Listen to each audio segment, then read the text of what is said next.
તારીખ 18/9/2010 ચેન્નાઈ સ્થળે શ્રીમદ રાજચંદ્ર પત્રાંગ 569 ઉપર શ્રી વિરેન્દ્રભાઈનું પ્રવચન.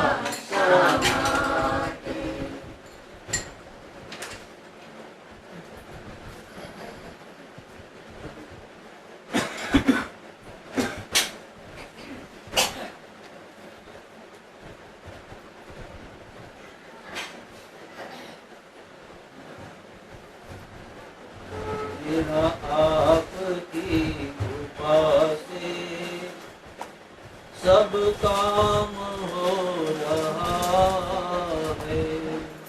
मेरा आपकी कृपा से सब काम हो रहा है। मेरा आपकी कृपा से सब काम हो रहा है। मेरा आपकी कृपा से सब काम हो रहा है। करते हो तुम गुरुजी मेरा नाम हो रहा है।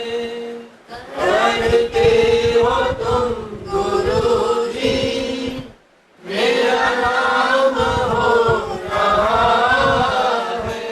मेरा आपकी कृपा से सब काम हो रहा है।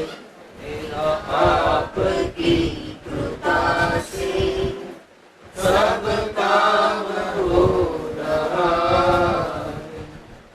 पतवार भी नाई मेरी नाव चल रही है। पतवार भी नाई मेरी नाव चल रही है। हैरान है जमाना मंजिल भी मिल रही है। हैरान है जमाना मंजिल भी मिल रही है। करता नहीं मैं कुछ भी सब काम हो रहा है। करता नहीं मैं कुछ भी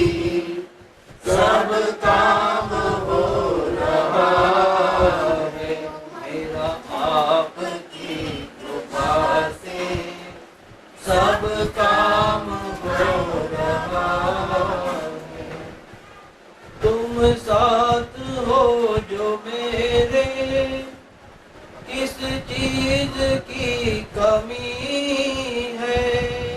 तुम साथ हो जो मेरे, किस चीज की कमी है। किसी और चीज की अब दरकार भी नहीं है।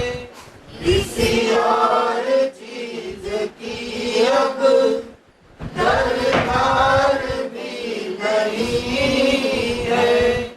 तेरे साथ से गुलाब गुल फाम हो रहा है।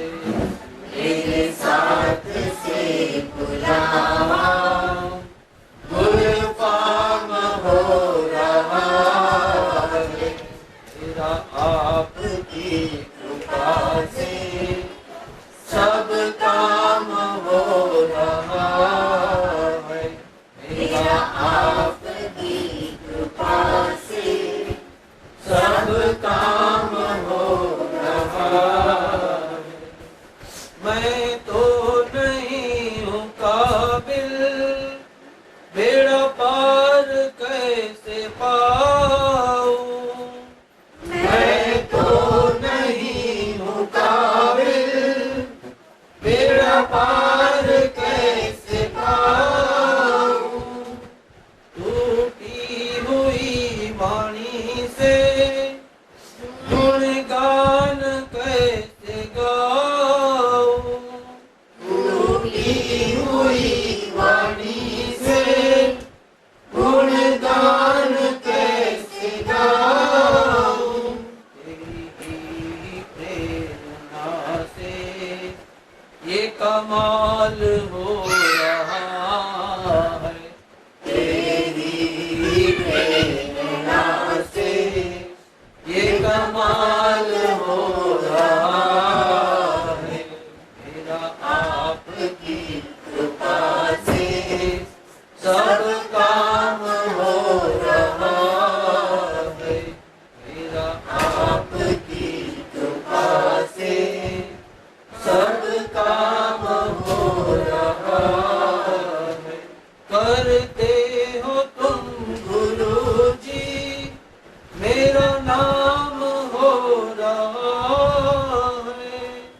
करते हो तुम गुरुजी, मेरा नाम हो रहा है। मेरा आपकी कृपा से सब काम हो रहा है। मेरा आपकी कृपा से सब काम हो रहा है।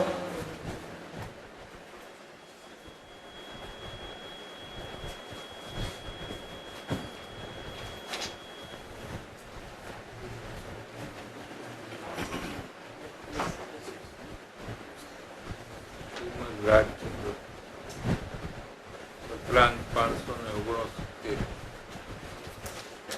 બીજો પેરેગ્રાફ. આરંભ પરિગ્રહનું અલ્પત્વ કરવાથી અસત પ્રસંગનું બળ ઘટે છે. સત્સંગના આશ્રયથી અસત્સંગનું બળ ઘટે છે. આત્મજ્ઞાનની પ્રાપ્તિ નહીં થવાનું કારણ અસત્સંગ અને અસત પ્રસંગ. સત્સંગ કરવા વાળો જીવ પણ સત્સંગ સિવાયના સમયમાં અસત્સંગ આદિ પ્રવૃત્તિમાં અને અસત પ્રસંગમાં જોડાય છે, જેથી એનું વિચાર બળ કામ કરતું નથી. આત્મકલ્યાણનો વિચાર જે છે એ એને કાર્યકારી થતો નથી. એ વિચાર એમને રહી જાય છે. મારે આત્મકલ્યાણ કરવું છે એવો વિચાર રૂપ રહી જાય છે. એ વિચારનું ફળ કઈ આવતું નથી. એનું કારણ કૃપાળુ દેવે એમ બતાવ્યું છે કે અસત્સંગ છે અને અસત પ્રસંગ. સત્સંગ સિવાય બીજા જે જીવોનો આખા દિવસમાં સમાગમ થાય છે એ બધું અસત્સંગ કહેવાય છે. અને અસત પ્રસંગ જે છે એ પ્રસંગો સંસારની વૃદ્ધિના કારણો છે. એમાં આત્મકલ્યાણ થાય એવું કઈ છે નહીં. એવા જેટલા પ્રસંગો છે એ બધા અસત પ્રસંગો છે.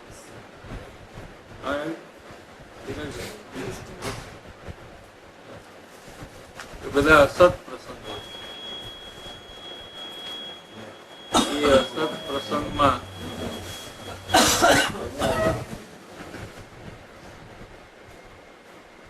જીવનું બળ કામ કરી રહ્યું છે. દરેક જીવમાં બળ તો છે જ. ફક્ત એ બળ ક્યાં કામ કરી રહ્યું છે? બળ પણ કોઈને ઉત્પન્ન કરવાની જરૂર છે. બળ છે પણ એ બળ ક્યાં કામ કરી રહ્યું છે? એ બળને અસત્સંગમાં અને અસત પ્રસંગમાં લગાવે છે. ખાલી અસત્સંગ અને અસત પ્રસંગની પ્રવૃત્તિ છે એવું એટલું જ નથી, પણ એ પ્રવૃત્તિમાં એનું બળ લાગેલું છે. એ પોતાનું કોન્ટ્રીબ્યુશન છે. એમાં અસત્સંગ અને અસત પ્રસંગ એ પૂર્વના કર્મનું ફળ છે. 12માં કે પોતાનો જે સંગ થાય છે એ પોતાના પ્રારબ્ધ અનુસાર થાય છે અને એ પ્રસંગો પણ પ્રારબ્ધ અનુસાર થાય છે. તો એ પ્રસંગ જીવને નુકસાન નથી કરતા, પણ જીવનું જે બળ છે એ અસત્સંગ અને અસત પ્રસંગમાં લાગેલું છે. એ બળથી એને નુકસાન થાય છે.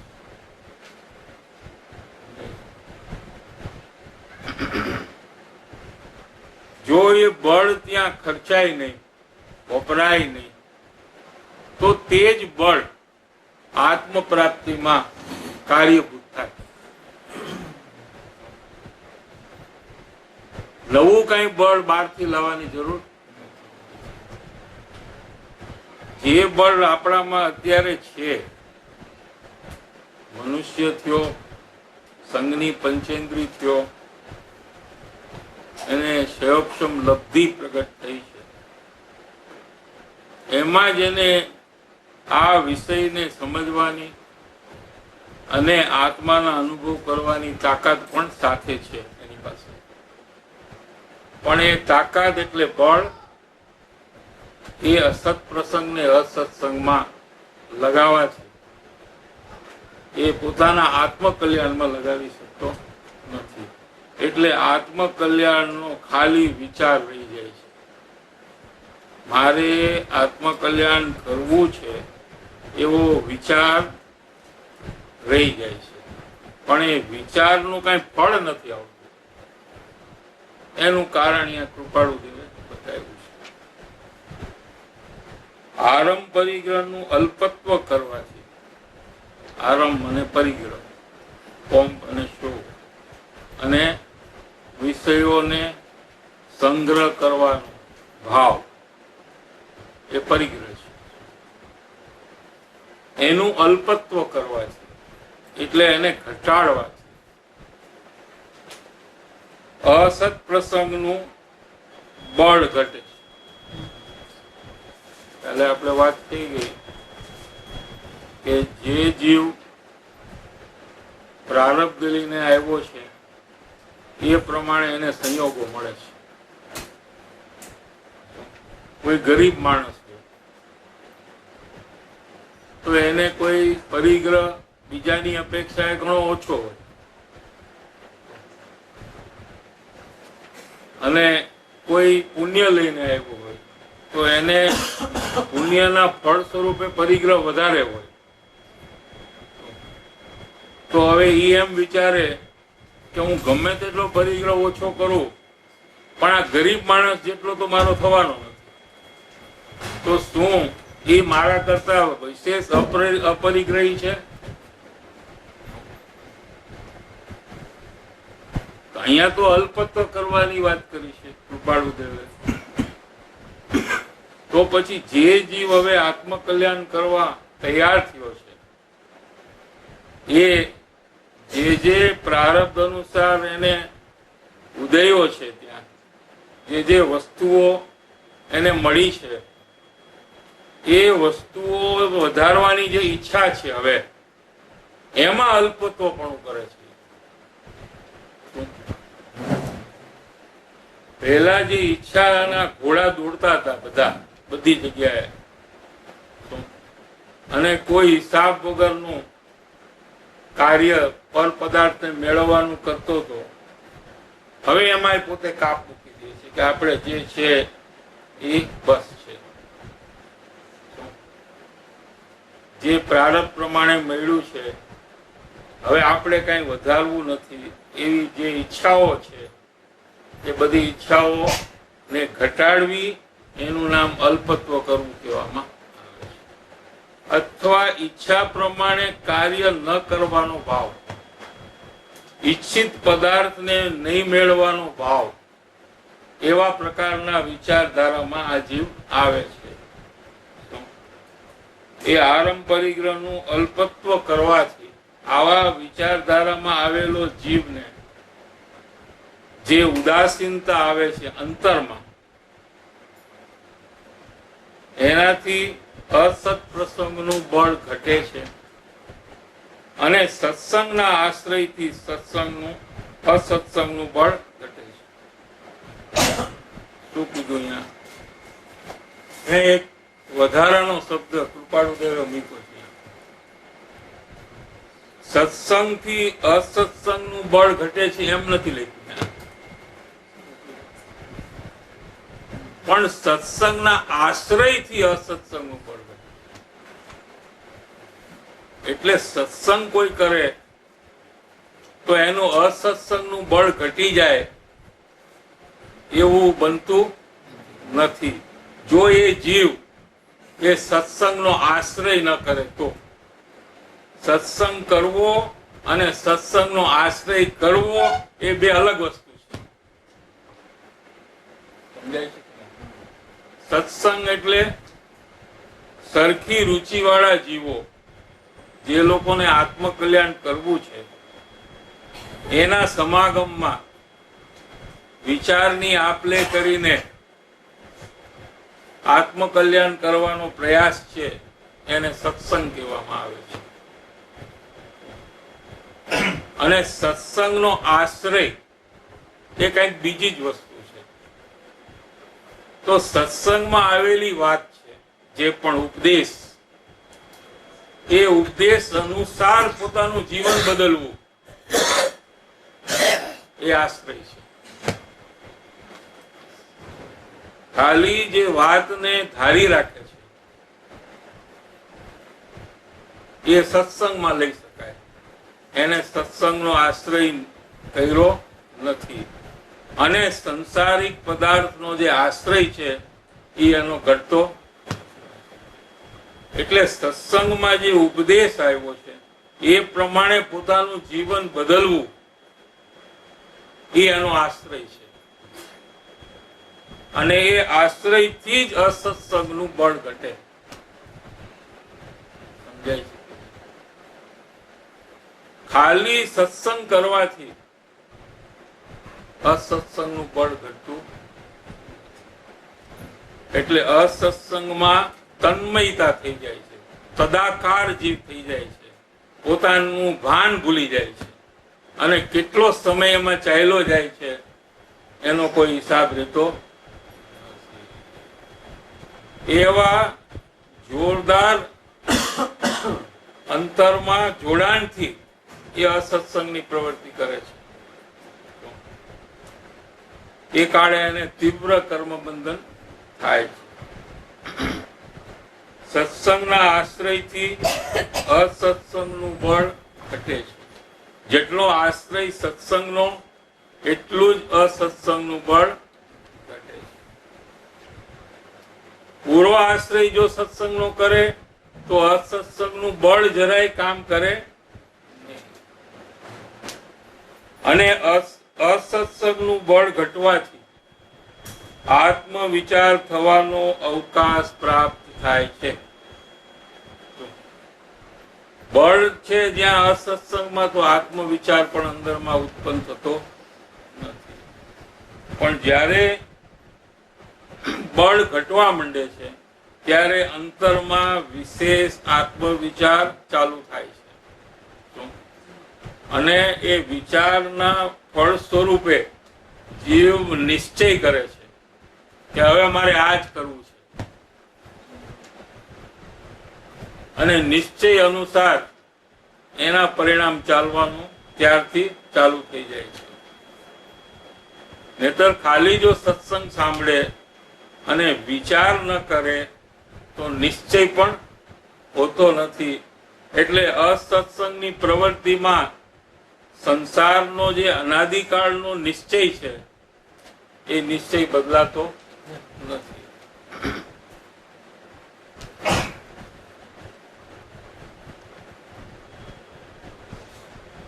આત્મવિચાર થવાથી આત્મજ્ઞાન થાય. આત્મવિચારમાં શું શું લેવાનું છે? એ વિચાર એ શરૂઆત ત્યાંથી થાય, વિચારથી. અને વિચારમાં જીવ નિશ્ચય કરે. વિચારના અંતે શું કરવાનું હોય? નિશ્ચય કરવાનો. એ તો વિચાર ચાલ્યા જ કરે. વિચાર ક્યારે બંધ થાય? કે નિશ્ચય જીવ કરે. તમે વિચાર કર્યો કે આપણે વેપરી જવું છે અહીંયા વૈભવમાં, એ ક્યાં સુધી વિચાર ચાલે? કે તમે નિશ્ચય કરો કે જવું છે એટલે એ વિચાર બંધ થઈ જાય. નહીતર એ વિચાર ચાલુ રહે, જવું જોઈએ, ન જવું જોઈએ, કેવી રીતે જવું, ક્યારે જવું, શું કામ જવું. પછી એકવાર નક્કી કર્યું કે જવું જ છે આપણે, એટલે હવે જવાના કાર્યના વિચાર આવે. કેવી રીતે નીકળવું, કેટલા વાગે નીકળવું, ક્યારે પહોંચવું, ટ્રાફિક કેટલો. એટલે વિચારની જે શ્રેણી છે એ બદલાઈ ગઈ. હવે એનું અમલ કરવાના વિચાર આવવા માંડ્યા. એમ પેલા આત્મવિચાર થાય એટલા માટે કે આત્મામાં સુખ છે અને સુખ આપણને જોઈએ છીએ. સંસારની સર્વ પ્રવૃત્તિ આપણે આખો દિવસ સુખ પ્રાપ્તિ માટે જ કરી છે અને સુખ મળતું નથી. અને જ્ઞાનીઓ એમ કે છે કે આત્મજ્ઞાન થવાથી સુખની પ્રાપ્તિ થાય. તો પછી નિશ્ચય જીવ કરે છે કે મારે આત્મજ્ઞાનની પ્રાપ્તિ કરવી છે અને પૂરી સિન્સિયરિટીથી એ નિશ્ચયનું અમલીકરણ કરે છે. એટલે એવા પ્રયાસમાં જીવ આવે છે. તો પછી એ રૂપે જાગૃતિ પણ એને સંસારિક પદાર્થના પરિચયના કાળમાં અંદરથી આવે છે કે મારે આત્મજ્ઞાનની પ્રાપ્તિ કરવી છે. આ સંસારના જે કાર્ય છે એ તો ક્ષણિક છે. એ તો જે યોગ્ય જે રીતે કરવાના છે એ રીતે એ પતાવવાના છે. એમાંથી મને કોઈ લાભ મળતો નથી. અને જ્યાં લાભ નથી એવું લાગે ને ત્યાં નીરસપણું આવ્યા વગર એ. આપણે દુકાનમાં કોઈ કસ્ટમર આવે, આપણે ખબર છે આ લેવાનો જ નથી, આ તો ખાલી જોવા આવે છે, તો આપણને રસ કેવો આવે? એમાં કાંઈ રસ ન આવે. સમજાય છે? કેમ કે લાભ નથી, એ તો લાભ થાય, લેવાનો નથી તો લાભ નથી, અને લાભ નથી તો રસનું શું થયું? આપોઆપ આપણને રસ આવે નહીં. એ પૂછે તો એ પતાવી દે, જલ્દી જવાબ દે, અચ્છા તમારે લેવું હોય ત્યારે આવજો, ત્યારે હું તમને ઓછું કરી દઈશ. અત્યારે તો એને મોકલી દે, તો ખબર છે કે આ લેવાનો. તો રસના જે પરિણામ છે જીવના, એ જ્યારે લાભ મળે એવું સમજાય ને તો કામ કરવા માંડી જાય. એટલે આત્મજ્ઞાનની પ્રાપ્તિમાં જે પોતાને લાભ છે એનો વિચાર જીવે કરવો જોઈએ, અને એ નહીં કરવાથી શું નુકસાન છે એનો પણ વિચાર કરવો જોઈએ. તો આપણે વિચારી શકાય અત્યારે કે જો આપણે આત્મજ્ઞાનની પ્રાપ્તિ નહીં કરીએ તો શું થશે? કે આપણે 2000 સાગરોપમનું આયુષ્ય આ પર્યાય ત્રસ એની અંદરમાં આપણે જો આત્મજ્ઞાનની પ્રાપ્તિ નહીં કરીએ તો પછી પાછું આપણે ક્યાં જવાનું છે? નિગોદ, જ્યાંથી આપણે આવ્યા છીએ. આપણે આવ્યા છીએ ક્યાંથી?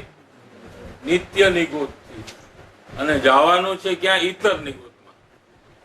એટલે બંને એક જ જગ્યા છે, ખાલી નામ ફરક છે. કેમ કે લાંબો સમય કોઈ જીવ 2 ઇન્દ્રિયથી પંચેન્દ્રિયમાં રહી શકે નહીં.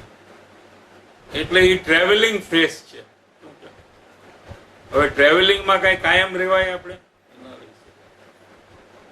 બે જ જગ્યાએ કાયમ રહી શકાય, એટલે લાંબો સમય રહી શકાય. એક નિગોદ છે ને એક મોક્ષ છે. બાકી વચલું જેટલું છે ને એ બધું ટ્રાવેલિંગ છે.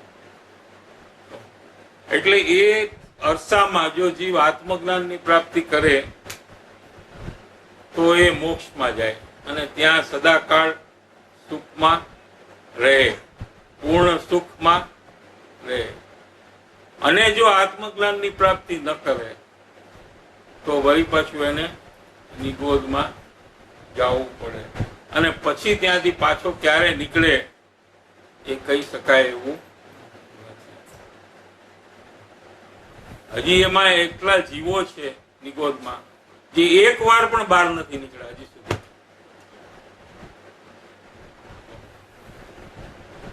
ઇવન વન્સ આજ સુધી એ લોકો બહાર નથી નીકળ્યા. 608 જીવ 6 મહિનામાં નીકળે એમાંથી, અને જીવ છે અનંત. એક આલુ છે, આલુ બટાટો, એની અંદરમાં જેટલા જીવ છે ને એટલાય જીવ નિગોદમાંથી બહાર નથી નીકળ્યા.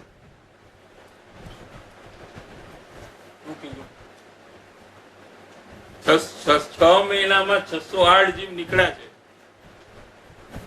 12 મહિનામાં 1216, અને 12,000 વર્ષમાં કરોડ 12 કરોડ વર્ષમાં કેટલા નીકળ્યા છે? તો પણ એક આલુમાં જેટલા જીવ છે ને એટલા નીકળ્યા નથી હજી સુધી. અને ભવિષ્યમાં અનંત કાળ પછી તમે આ પ્રશ્ન પૂછો કે હવે નીકળ્યા આલુમાંથી બધા, તો ના જ જવાબ આવશે. એટલા જીવ તો એક આલુમાં છે. સમજાય છે? એટલા જીવો અત્યારે નિગોદમાં છે. એમાંથી કેટલાય તો નીકળ્યા જ નથી. આપણે બહુ ફોર્ચ્યુનેટ છીએ કે આપણે એમાંથી નીકળ્યા છીએ, અને આપણને અવસર મળ્યો છે. આ એટલું જ નહીં, આપણે મનુષ્યપણું મળ્યું, સાચો ધર્મ મળ્યો, એ ઉત્તરોત્તર દુર્લભતા છે.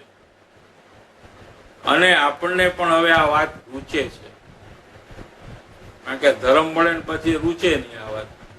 આપણને પણ આ વાત રૂચે છે, સાચી લાગે છે. આ કાર્ય કરવા જેવું આપણે અંદરમાં લાગે છે.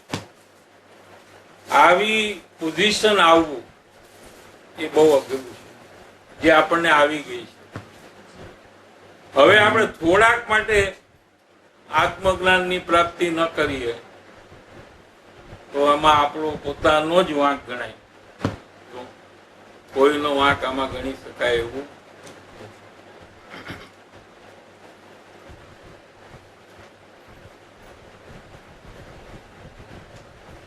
આત્માનો નિશ્ચય કરે એટલે આત્મ પ્રાપ્તિનું ધ્યેય બાંધે. લક્ષ બાંધવું. આપણે દરેક સંસારના કાર્ય છે ને એનું પહેલા લક્ષ્ય બાંધીએ છીએ, ધ્યેય કરી, પછી આપણે એ કાર્યમાં લાગીએ છીએ. એવી આપણી સિસ્ટમ છે કાર્ય કરવાની. કાર્ય કરવાની પદ્ધતિ આપણી શું છે કે પહેલા આપણે નક્કી કરીએ કે આપણે આ કરવું છે, અને ત્યાર પછી આપણે એ કાર્યના પ્રયાસમાં આવીએ. એમ કરીએ કે નહીં? તમે મુંબઈ હતા તો તમે નક્કી કર્યું પહેલા કે મદ્રાસ જવું છે, કે પહેલા નીકળી ગયા ને પછી નક્કી કર્યું? પહેલા શું કર્યું? પહેલા તમે નક્કી કર્યું અને પછી તમે પ્રયાસ કર્યો ને, ટિકિટ લેવાનો, પેક કરવાનો, નીકળવાનો, જે પણ કર્યું, કામ ત્યાં પતાવવાનું કે ભાઈ અમે નથી આટલા દિવસ, તો કા હમણાં આવી જાઓ કા પછી આવજો. એ બધું કાર્યને રીશેડ્યુલ કરવાનો, એ બધું તમે કરીને પછી નીકળ્યા. એટલે કોઈ પણ કાર્ય કરવાની યોજના શું છે, પદ્ધતિ શું છે, કે પહેલા જીવ નિશ્ચય કરે કે મારે આ કાર્ય કરવું છે. બરાબર છે? અને એ નિશ્ચય રૂપ એના પ્રયાસ ચાલુ થઈ જાય. હવે આપણે એ વિચારવાનું રહે અહીંયા કે આપણે આત્મજ્ઞાનની પ્રાપ્તિનો નિશ્ચય કર્યો છે કે નથી.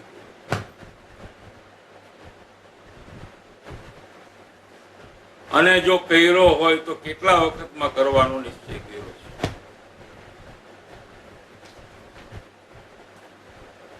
તો કે એમાં શું હોય, હવે હમણાં થતું હોય તો હમણાં કરી એમ ને, આજે થતું તો કાલે નથી કરવું. એમ નહીં, તમે નક્કી કરો કે આટલા ટાઈમમાં કરવું છે, પછી એને યોગ્ય તમારો પુરુષાર્થ પણ હોવો જોઈએ. જેમ સંસારમાં છે ને, તમે નક્કી કર્યું કે આવું છે, બસ નક્કી કરીને પછી સુઈ ગયા, પછી આપણા કામમાં લાગી જાવ, આપણે નક્કી કરી નાખ્યું એટલે પહોંચી જશું મદ્રાસ. એમ નથી કર્યું. તમે નિર્ણય અનુસાર બધા કાર્યોને કરવા માંડ્યા કે ભાઈ આ ઓલો કે હું આવું છું સપ્ટેમ્બરમાં, કે નહીં આવતો, અમે નથી અહીંયા, અમે જાય છીએ, હમણાં આવી જા કા પછી આવજો. આ બધું કર્યું કે નહીં? કે ખાલી નિર્ણય કરીને છોડી દીધું? તો આપણે આત્મજ્ઞાનની પ્રાપ્તિનો નિર્ણય કર્યો કે નથી? અને એ કેટલા વખતમાં કરવું છે એ એની સાથે હોવું જોઈએ. ધારો કે તમે કહો કે અમારે મદ્રાસ જવું છે, કોઈ પૂછે ક્યારે, એ ખબર નથી. ગમે ત્યારે જીવનમાં એકવાર જવું છે તો એ કઈ નિર્ણય કોઈ ગણે એને? એના માટે કોઈ અહીંયા તૈયાર રહીને વેઇટ કરે? આ તો ગમે ત્યારે આવે, અને હું 10 વર્ષ પછી આવે ને 25 વર્ષ પછી આવે, એટલે એને નિર્ણય કોઈ ગણતું? કારણ કે નિર્ણય અને ટાઈમ ને કઈક કોઓર્ડિનેશન છે, કનેક્શન છે. ટાઈમ નો હોય એને આપણે નિર્ણય, કોઈ પાણી જોઈએ છે, પાણીનો ગ્લાસ આપો, 15 દી મહિનામાં 2 મહિનામાં ગમે ત્યારે આપી તો ચાલે કે નહીં? ચાલે. આપણે ક્યાં ના પડી? ડેફિનેટલી આપશું પાણી, પણ એ ના જ કહેવાય કે નહીં? એને શું કહેવાય? પણ ભાષામાં શું આવે? હા. અમે ક્યાં ના પડી? પણ એની સાથે સમયની મર્યાદા આવે છે. એમ સમ્યક દર્શન, સમ્યક જ્ઞાન મારે પ્રાપ્ત કરવું છે તો એની સાથે એક સમયની મર્યાદા હોવી. તો કોઈનો પ્રશ્ન હતો કે આમાં કેવી રીતે નક્કી કરવું કે કેટલો ટાઈમ આમાં આપવો? તો જીનવાણીના આધારે નક્કી કરી શકાય છે. સમયસાર 34 નંબરનો શ્લોક છે, એમાં આચાર્ય ભગવાન કહે છે કે 6 મહિનામાં આત્મજ્ઞાનની પ્રાપ્તિ થાય. એકવાર તત્વનો કૌતૂહલી થઈને શરીરનો પાડોશી થઈ જા અને અન્ય કોલાહલ છોડી દે તો 6 મહિનામાં તને આત્મજ્ઞાન થશે. તો આચાર્ય પંચમ મહારાના જીવોને કીધું છે. કોને કીધું છે? મહિસાર કોના માટે લીધું છે? 5 મહારાના જીવોને ઉપદેશ કીધો. ઉદાહરણ વર્ણન નથી કીધું. કેમ કે 2000 વર્ષ પહેલા 5મો આરો ચાલુ થઈ ગયો હતો. કુંદુકુંદા ત્યારે ભગવાન ત્યારે હતા. એટલે આપણને કોઈ આઈડિયા તો આવી જાય કે આ કામ 6-12 મહિનામાં થાય એવું છે. તો આપણે નિશ્ચય કરવો જોઈએ કે નહીં? એટલા માટે આ નિશ્ચય કરવો જોઈએ કે આપણા પરિણામ નિશ્ચય અનુસાર કાર્ય કરે છે.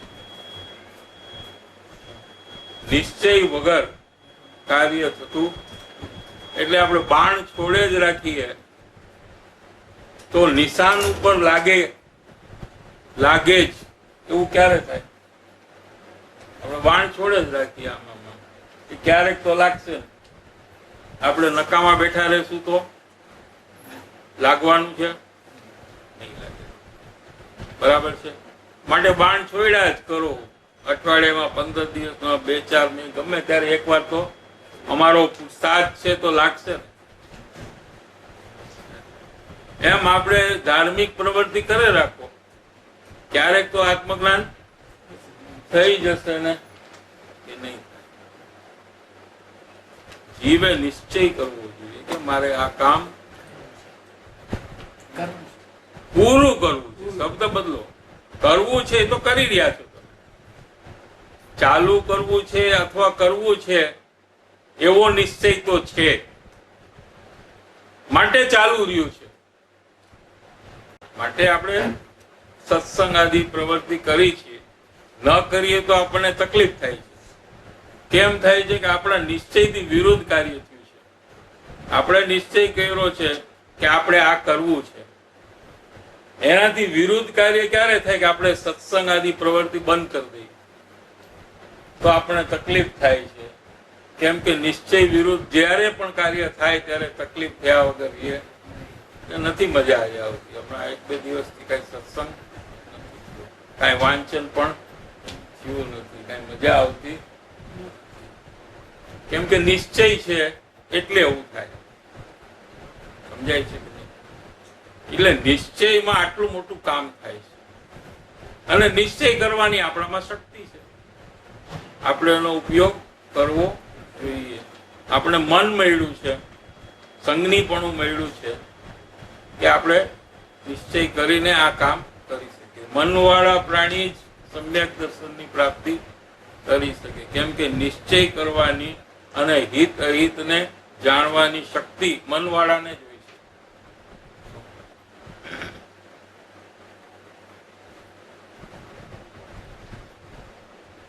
તેને કૃપાળુ દેવ દ્રઢ મોક્ષ ઈચ્છા એમ કે છે.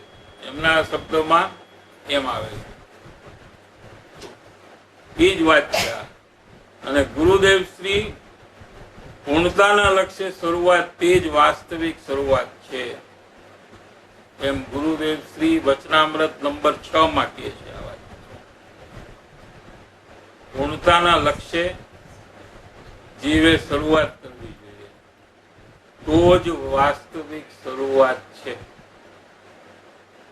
પૂર્ણતા એટલે કાર્ય પૂર્ણ કરવાના લક્ષ્ય શરૂઆત કરવી જોઈએ. કાર્ય ચાલુ રાખવાના લક્ષ્ય શરૂઆત ન કરવી જોઈએ કે હમણાં તો ચાલુ રાખો પછી જોશું, તો કામ નથી. એટલે એકવાર જીવે નિશ્ચયમાં આવવું જોઈએ કે મારે આ કાર્ય પૂરું કરવું છે અને આટલા સમયમાં પૂરું કરવું છે. તો શું થાય કે બીજા બધા જે કાર્યો છે એને રીશેડ્યુલ કરવા માંડી જાય છે કે આપણે અત્યારે આ કાર્ય કરવાનો નિશ્ચય છે, માટે બીજા બધા જે કાર્ય છે અત્યારે ગૌણ રાખો. નહીતર શું થાય કે ઉદયના કાર્યોને ગૌણ જીવ કરી શકતો અને આત્મકલ્યાણનું કાર્ય એ જ ગૌણ થાય છે.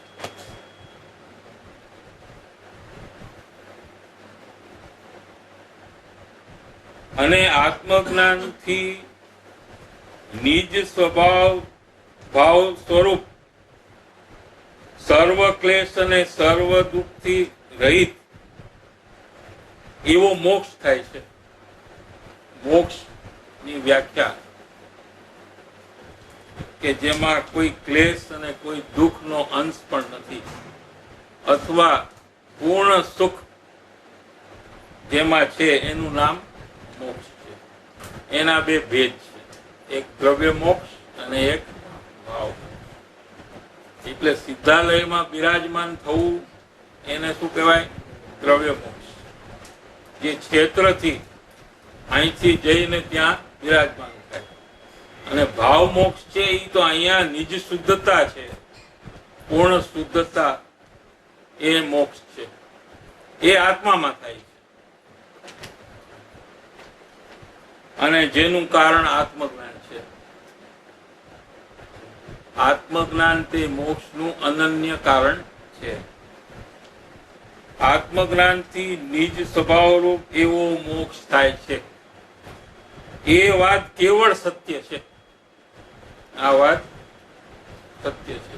અન્ય કોઈ પ્રવૃત્તિથી મોક્ષ થતો નથી.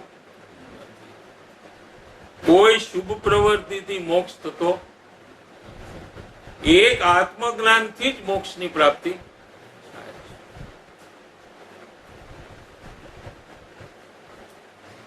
છે. જે જીવો મોહ નિંદ્રામાં સૂતા છે તે અમુનિ છે. નિરંતર આત્મ વિચારે કરી મુનિ તો જાગ્રત રહે છે. શું કહે છે કે જે લોકો મોહ નિંદ્રા એટલે મિથ્યાત્વમાં સૂઈ ગયા છે, પરમાં મારાપણું કરતાપણું આદિ કરતા કરીને પોતાના સ્વરૂપને ભૂલી ગયા છે. એટલે પોતાના સ્વરૂપમાં સૂતા છે અને સંસારમાં જાગૃત છે. અને પોતાના આત્મ સ્વરૂપમાં સૂતા છે. હું આત્મા છું, આ બધા ઉદયોથી ભિન્ન છું એવું ભાન નથી જેને. અને મોહના પરિણામમાં સૂતા છે જે, તે અમુનિ છે. એ મુનિ નિરંતર આત્મ વિચારે કરી મુનિ તો જાગ્રત રહે છે. જે મુનિ દશા જે છે, 6ઠે 7મે ગુણસ્થાનમાં સતત નિરંતર જાગ્રત દશા છે.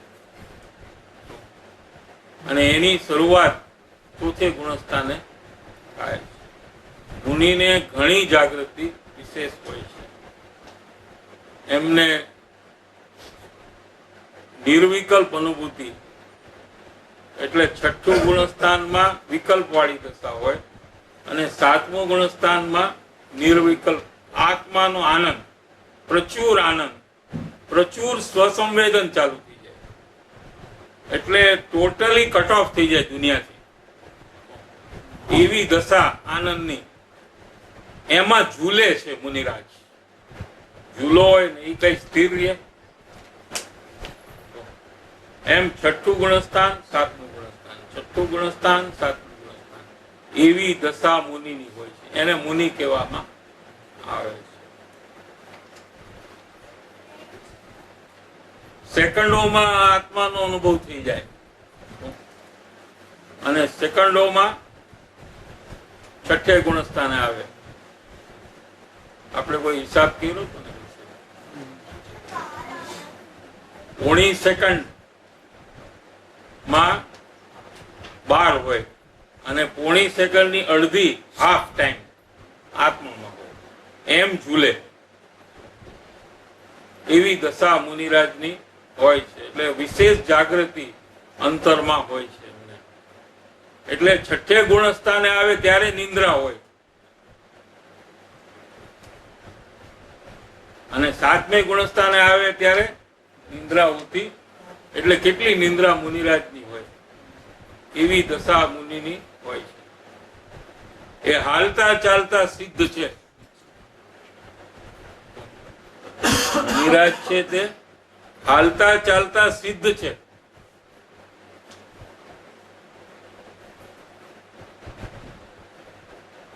નિરંતર આત્મવિચારે કરી મુનિ તો જાગ્રત રહે છે.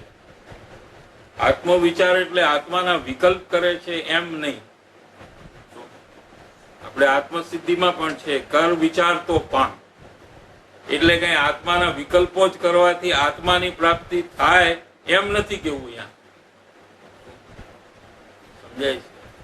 નિર્વિકલ્પતાની ત્યાં વાત છે. અહીંયા પણ આત્માનો વિચાર એમ નથી, આત્માની અનુભૂતિ સતત ચાલુ છે મુનિરાજને. પ્રમાદીને સર્વથા ભય છે. સંસારની પ્રવૃત્તિમાં જે તલ્લીન છે, જાગ્રત છે અને પોતાના આત્માનું કઈ ભાન નથી, એ બધા જીવો પ્રમાદી છે. પ્રમાદી એટલે આળસુ, સંસારિક પ્રવૃત્તિમાં દોડતા હોય, દોડા દોડ કરતા હોય. કૃપાળુદેવ કહે છે કે એ પ્રમાદી છે, પોતાનું સ્વરૂપનું એને ભાન નથી. એ પ્રમાદીને સર્વથા ભય છે, ભયભીત છે. સપ્ત ભય પ્રવિમુક્ત છે. એના 7 ભય જે છે એ મરણનો ભય, અકસ્માતનો ભય, રોગનો ભય, એવા અનેક ભયથી ગ્રાસિત છે, ભરેલો છે. દરેક પ્રવૃત્તિ એ અંદરના ભયભીત થઈને કરે છે. પ્રમાદીને સર્વથા ભય છે. સર્વથા શબ્દ લીધો છે, પણ આપણે તો બધા એવા દેખાય છે કે કઈ ભય નથી. સંસારમાં રહેવા વાળા કેવા આમ લાગે, આમ પાવરફુલ, કઈ હલે નહીં, કઈ ન થાય, લોકોને ડરે ન લાગે. કૃપાળુદેવ કે છે શું? સર્વથા અંદરમાં ગભરું છે, બહારમાં નિર્ભયતાનો દેખાવ ભલે કરતો હોય પણ અંદરમાં ગભરું છે. સમજાય છે કે નહીં? કેમ કે ક્ષણિક વસ્તુનો અવલંબન લઈને બેઠો છે. જે વસ્તુ સ્વયં પલટતી છે એનો આધાર લઈને એ ટકેલો છે.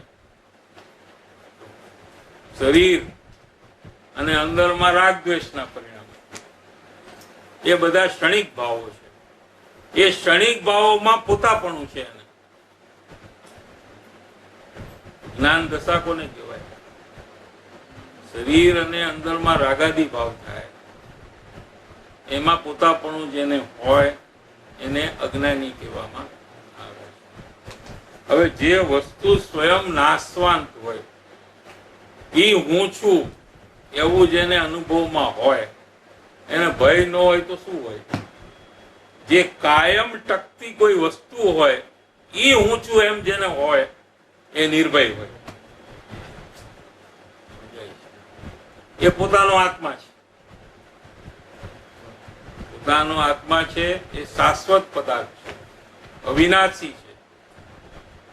એવા પદાર્થનો જેને અનુભવ કર્યો છે, કેવી રીતે કર્યો? કે એ પદાર્થમાં પોતાપણું કરીને અનુભવ કર્યો. એટલે શરીર અને રાગાદી ભાવમાં પોતાપણું છોડી દીધું અને પોતાના આત્મામાં, પોતાના પરમેશ્વર પદમાં પોતાપણું જેને કર્યું. હવે આત્માનો તો નાશ થતો નથી, થાય એટલે મારો નાશ થતો નથી, તો પછી એને મરણનો ભય કેવી રીતે હોય? અને જેને મરણનો ભય છે એ જ્ઞાની નથી.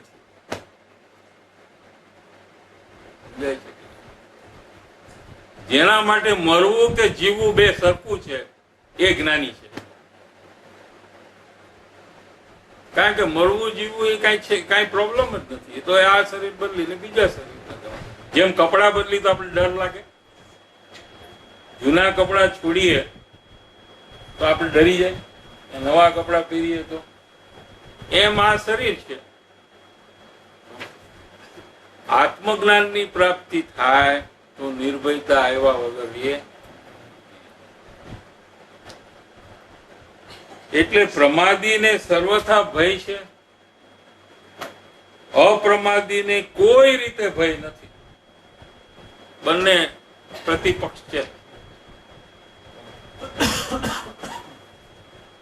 જે પોતાના સ્વરૂપમાં જાગ્રત છે 24 કલાક, એ અપ્રમાદી છે. નિરંતર જાગ્રત જે પોતાના સ્વરૂપમાં છે એને કોઈ ભય હોતો નથી. કેમ કે સ્વરૂપમાં કઈ નુકસાન થતું નથી, તો ભય કેમ થાય? એમ શ્રીજીને કહ્યું છે, દિનેશ્વર ભગવાને આમ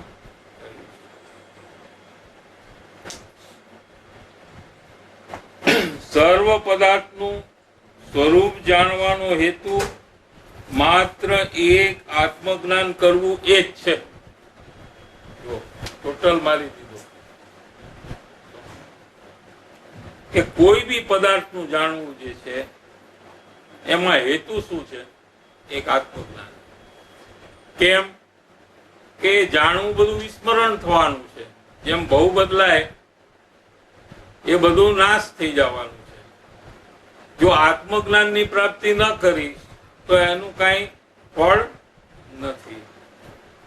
એટલે સર્વ પદાર્થનું સ્વરૂપ જાણવાનો હેતુ અથવા જીનવાણીનો અભ્યાસ કરવાનો હેતુ આત્મજ્ઞાન છે. અન્ય કોઈ હેતુ માત્ર એક આત્મજ્ઞાન કરવું એ જ છે. કરવું થઈ શકે ત્યારે કે ને કરવું, કે ન થઈ શકે ત્યારે.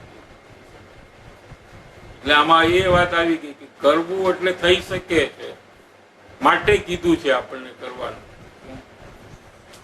જો આત્મજ્ઞાન ન થાય તો સર્વ પદાર્થના જ્ઞાનનું નિષ્ફળપણું છે, એનું કોઈ ફળ. અનાદિકાળથી આપણે દરેક ગોમાં બધું જાણવાનું થયું, એનું કઈ આપણને વર્તમાનમાં કઈ ફળ નથી મળતું. એમ આ ભાવમાં પણ જે બી આપણે જાણીએ છીએ અને આત્મજ્ઞાનની પ્રાપ્તિ જો ન થઈ તો એનું કઈ ફળ, એનું નિષ્ફળપણું છે. એટલે સંસારનું કોઈ પણ જ્ઞાન છે એ ખરેખર તો અજ્ઞાન છે. એ કઈ આત્માનું જ્ઞાન, વેપારનું જ્ઞાન, ડોક્ટરનું જ્ઞાન, એન્જિનિયરનું જ્ઞાન, એ બધું કુજ્ઞાન છે. શું છે? કેમ કે એનાથી સુખની પ્રાપ્તિ થતી નથી. જ્ઞાન એને કહીએ કે જેના વિદ્યમાનતામાં સુખની પ્રાપ્તિ થાય, એ જ્ઞાનની વ્યાખ્યા છે. જ્ઞાન કોને કહેવું?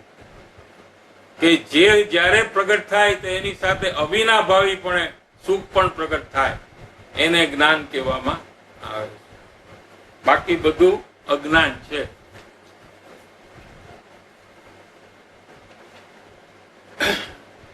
જેટલું આત્મજ્ઞાન થાય તેટલી આત્મ સમાધિ પ્રગટે. એટલે આત્મજ્ઞાનમાં પણ તારતમ્યતા રૂપ ભેદો છે. ભલે બધા ચોથે ગુણસ્થાને જ્ઞાની છે, પણ દરેક જ્ઞાનીને આત્મજ્ઞાનની તારતમ્યતામાં ફરક છે.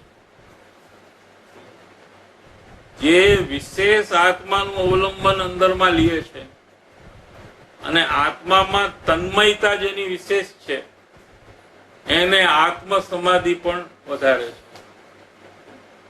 અને જેની તારતમ્યતા લીનતા ઓછી છે પણ આત્મજ્ઞાન છે, એને આત્મ સમાધિ એનાથી ઓછી હોય છે. એટલે ચોથે ગુણસ્થાનમાં પણ અનેક પ્રકારના ભેદ છે, પણ બધાએ એનું એક નામ આત્મજ્ઞાન છે, અને બધાએ ચોથે ગુણસ્થાને છે, અને બધાને નિર્જરા થાય છે. શુદ્ધિની વૃદ્ધિ થાય, અશુદ્ધિની નિર્જરા થાય, અને કર્મની પણ નિર્જરા થાય. એમાં કાંઈ ફરક સમજાય છે. પણ આત્મલીનતા ચતુર્થ ગુણસ્થાનને ઉલ્લંઘન કરે એવી નહીં વિશેષ, તો પાંચમા ગુણસ્થાનમાં આવી જાય. ચતુર્થ ગુણસ્થાનમાં વિશેષ લીનતા હોય તો પાંચમા ગુણસ્થાનમાં આવે. એવી પાંચમા ગુણસ્થાનમાં જેટલી લીનતા છે એવી લીનતા નહીં, એનાથી ઓછી. પણ ચોથે ગુણસ્થાનમાં દરેક જીવ ને આત્મલીનતામાં તારતમ્યતા રૂપ ભેદ છે. જે અનુભવ છે આત્માનો એનો ડેપ્થમાં ફરક છે, પણ અનુભવ તો અનુભવ જ છે. તો જેટલું વિશેષ તારતમ્યતા છે આત્મામાં, એટલી જ એને આત્મ સમાધિ, શાંતિ, અંતરની શાંતિ વિશેષ છે. અને એટલા કર્મની નિર્જરા પણ બળવાન છે. જો ઉદાહરણ લેવું હોય તો આપણે કૃપાળુદેવનું જ લેવાય. 24મે વર્ષે અમને આત્મજ્ઞાન થયું, એટલે તી પહેલા અજ્ઞાન દશા હતી. બરાબર છે કે નહીં? તો અજ્ઞાન દશામાં અનંત કર્મ બંધન થતું હતું. કેટલું? તો આત્મજ્ઞાન થયું અને 10 વર્ષ પછી રહ્યા અહીંયા, 34 વર્ષ સુધી રહ્યા. પછી એમનો સ્વર્ગવાસ થયો. 10 વર્ષમાં એમને એક ભવ જેટલું કર્મ બંધન બાકી રહ્યું. હવે એક ભવ ધારીને મોક્ષમાં જવાના છે.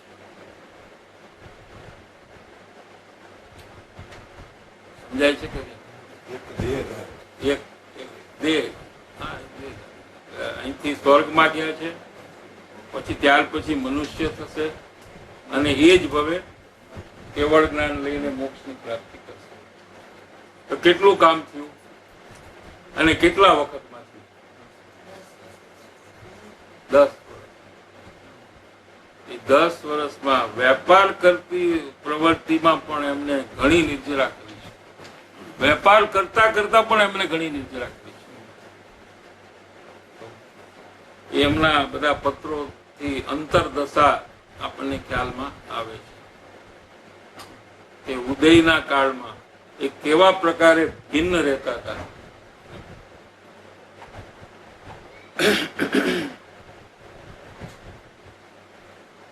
એટલે આત્માની તાકાત કેટલી છે કે જો જીવ અંતરલીનતા વિશેષ કરે તો કર્મની નિર્જરા જબરજસ્ત થાય છે.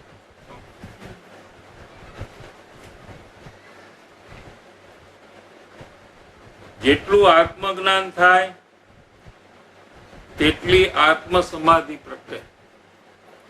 એટલે આત્મજ્ઞાન વગર સમાધિ પ્રગટ થતી. કોઈ પણ તથારૂપ જોગને પામીને જીવને એક ક્ષણ પર અંતર્ભેદ જાગૃતિ થાય તો તેને મોક્ષ વિશેષ દૂર નથી. યોગ એટલે યોગ, જ્ઞાની પુરુષ નો યોગ જો જીવને થાય, યોગ એટલે પ્રત્યક્ષ સમાગમ જો જીવને થાય અને જીવ એ જ્ઞાની પુરુષને ઓળખે અને એને રુચિ અને બહુમાન થાય અને એમની આજ્ઞામાં જો જીવ આવે, બહુમાનથી શું થાય કે જીવ આજ્ઞામાં આવે. એટલે આજ્ઞાની અપૂર્વ રુચિ થાય. એને આપણે 3 પ્રકારના સંકેત છે ને 751.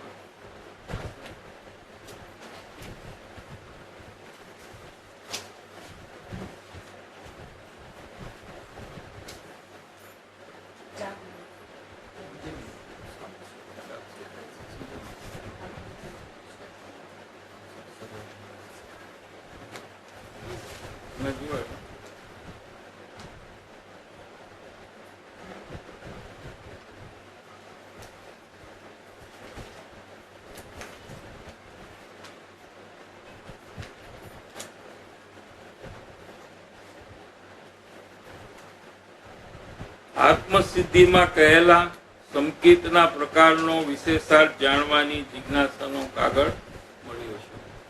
આત્મસિદ્ધિમાં 3 પ્રકારના સંકિત ઉદ્દેશ્ય છે.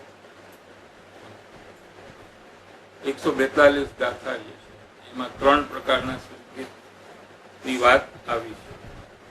પહેલું, આપ્ત પુરુષના વચનની પ્રતીતિ રૂપ, આજ્ઞાની અપૂર્વ રુચિ રૂપ, સ્વચ્છંદ નિરોધપણે આપ પુરુષની ભક્તિ રૂપ એ પ્રથમ સંકિત છે. 3 પ્રકારના સંકિત છે. એમાં જે ત્રીજું સંકિત છે એ પરમાર્થ નિર્વિકલ્પ અનુભૂતિ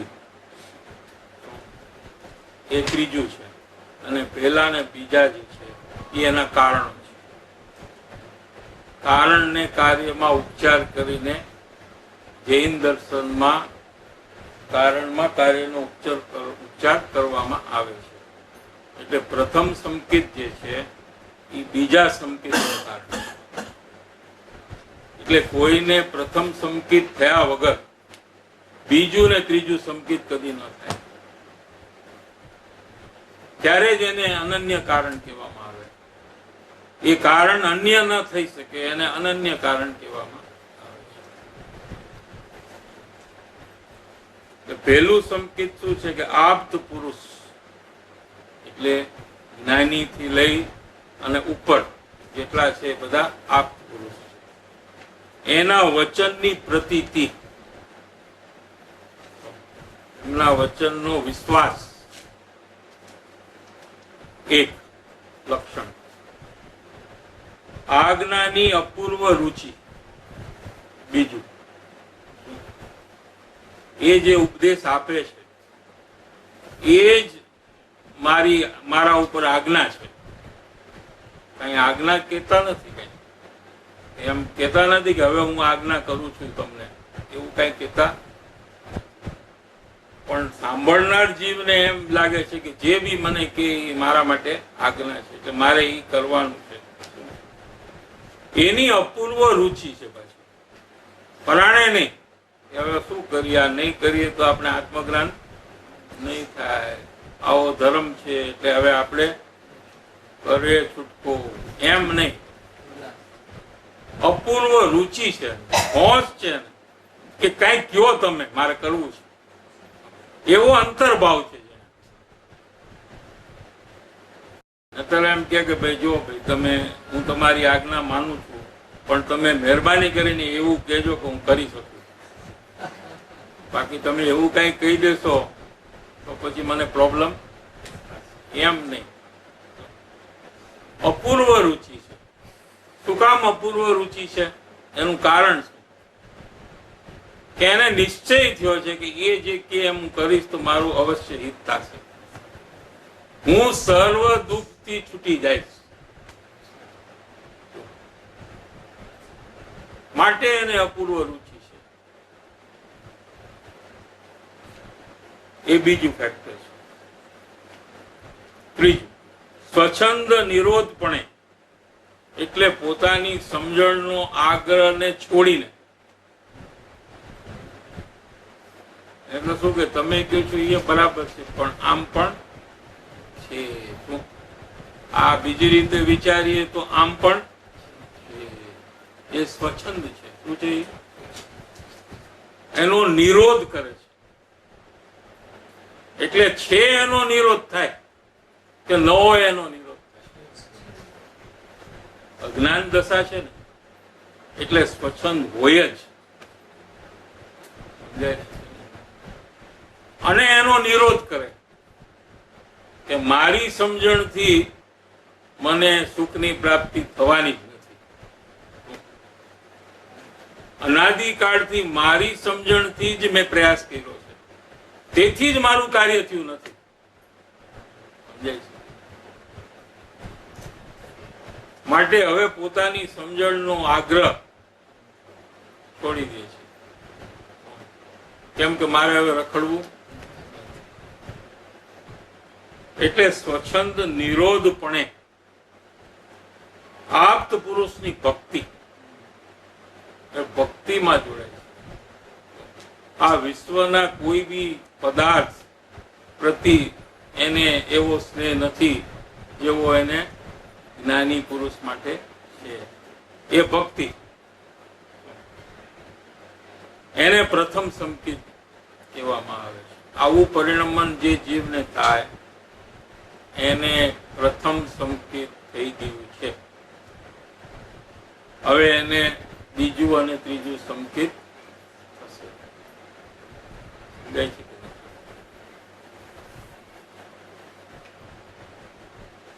એટલે આમાં શું શું આવ્યું પહેલા વચનમાં કે જે જીવને આત્મજ્ઞાનની પ્રાપ્તિ કરવી છે એવા જીવને પ્રત્યક્ષ જ્ઞાનીનો સમાગમ જોઈએ. ભૂતકાળમાં થઈ ગયેલા જ્ઞાની એ પરોક્ષ છે.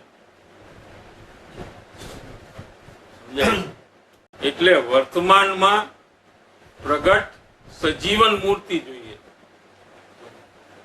અને આત્મસિદ્ધિમાં પણ આ વાત આવી ગઈ છે.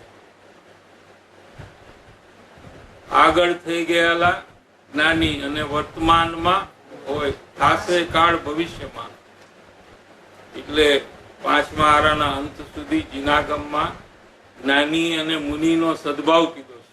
ભાવલિંગી સંતનો પણ સદભાવ કહેવાય છે. હા, પરોક્ષ જીન ઉપકાર.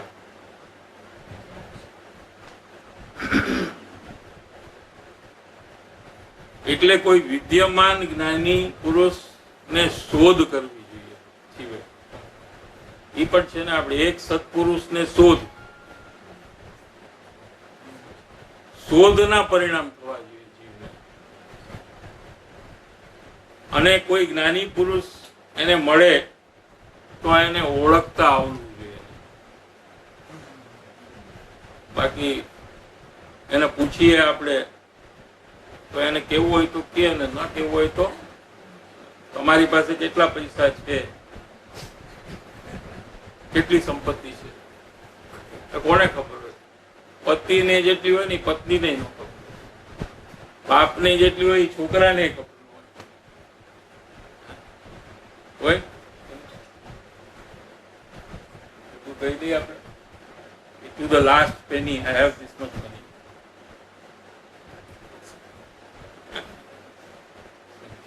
તો જ્યારે સંપત્તિ આપણી છે એ આપણે કોઈને કહેતા નથી, તો આત્મજ્ઞાન એ સંપત્તિ જ છે. એ શું કામ કોઈને કહે? ખરેખર એ જ પોતાની સંપત્તિ છે.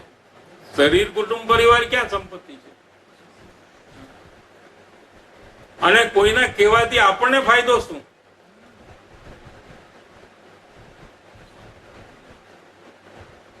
બરાબર છે. એટલે પોતાએ શોધવું જોઈએ. શોધે કોણ? જેને જરૂરિયાત હોય એ શોધે. જેને necessity is mother of invention.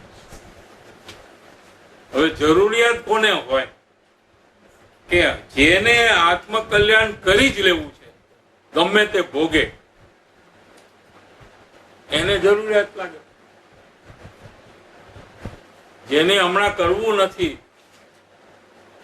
એને શું કામ જરૂરિયાત લાગે? એટલે આ બધું ઇન્ટર રિલેટેડ પરિણામ છે બધા. જેને આ કામ હમણાં કરવું જ છે, વિશ્વના બધાય કામો ગૌણ કરીને હવે આ જ કાર્ય કરવું છે શેષ જીવનમાં, એવો જેને નિર્ણય કર્યો છે, દ્રઢ નિર્ણય, એને એમ જરૂર પડે કે ભાઈ આપણે કરવું કેવી રીતે, કે જેને કરેલું હોય એ જ આપણને બતાવી શકે કે આ કેવી રીતે થાય. રોટલી કરવી હોય તો જેને રોટલી આવડે એની પાસે જવું પડે કે નહીં? કે આપણે નજીકમાં જે હોય એની પાસે, આ આપણે બહુ સારો છે, કન્વિનિયન્ટ છે, આપણે બોલી રાડું પાડી તો એ સાંભળે છે, આની પાસે રોટલી શીખો, પણ એને ક્યાં રોટલી આવડે છે? એટલે જેને આત્મજ્ઞાન થયું છે એ જ આત્મજ્ઞાનની પ્રાપ્તિ કેમ થાય એ બતાવી શકે.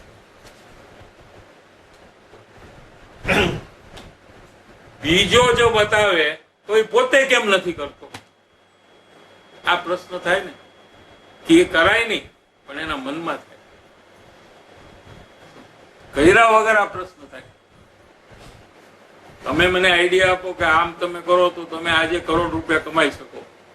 તમે મને કહો તો પેલા હું શું જોઉં છું?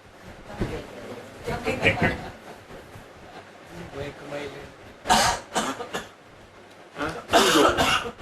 કે તમે કેમ નથી કમાણા? પછી તમે મને કેવી રીતે બતાવશો?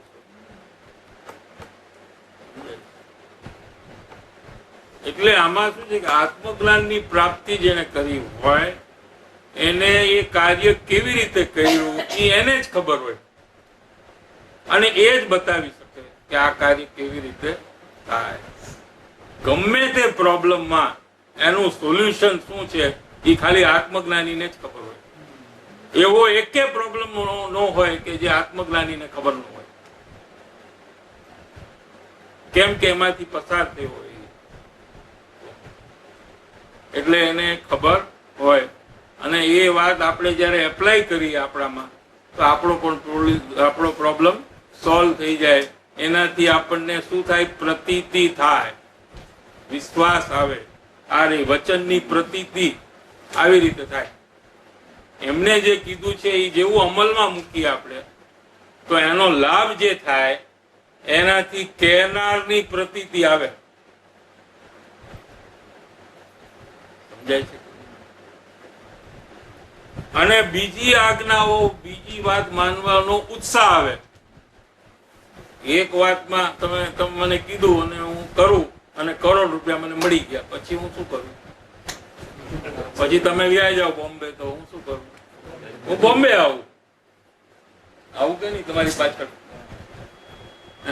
કે હવે તો નથી, હવે જવા દો, હવે મારે નથી જોતું, એમ કરું? હું ક્યાં આવું? તમારી પાછળ આવું. કેમ કે મને લાભ થયો એટલે હું હવે તમારી પાછળ આવું અને તમારી બીજી વાતો માનવા માંડું. પછી તમે મને બીજી એક આઈડિયા આપો તો એ પ્રમાણે પણ હું કરવા માંડું, અને બીજી વાર લાભ થાય તો પછી શું કરું?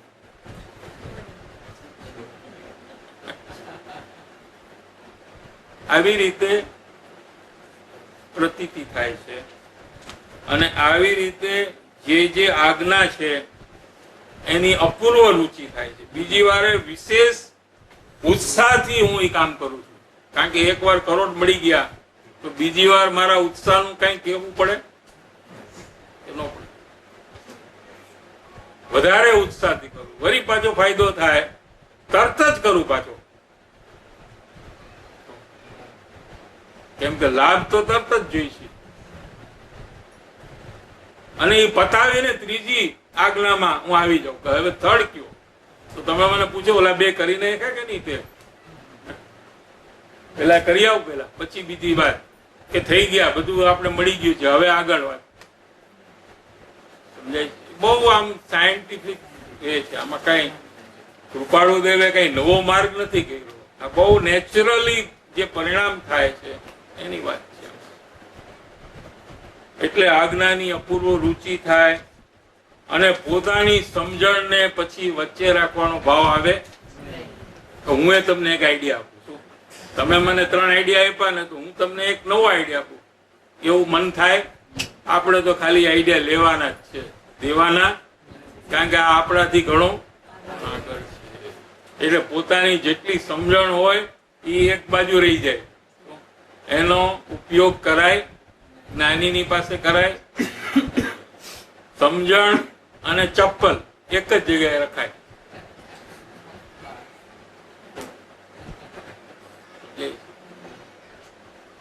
નહીતર શું થાય કે કોઈ પણ વાત આપણને કહે એટલે આપણે આપણી બુદ્ધિને લગાવીએ કે ક્યારે કરવું? તમે શું કહો છો? અઠવાડિયા પછી કરું તો ન હાલે? આટલું કામ કરીને કરું તો ન ચાલે? એ સમજણને વચ્ચે લાવવાથી આપણું જ નુકસાન થાય છે. કાલે બીજા પ્રકારે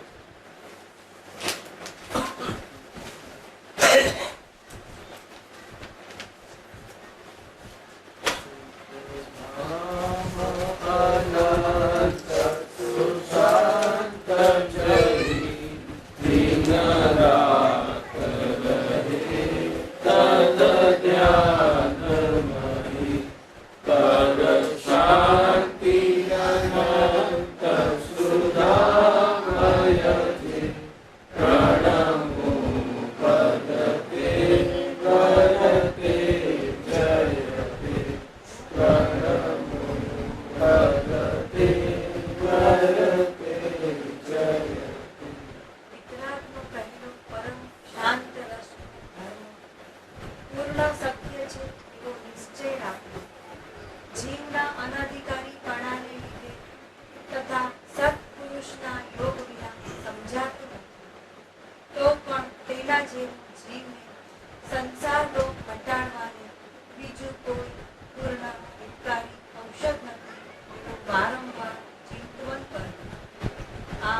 કંઈક વિચાર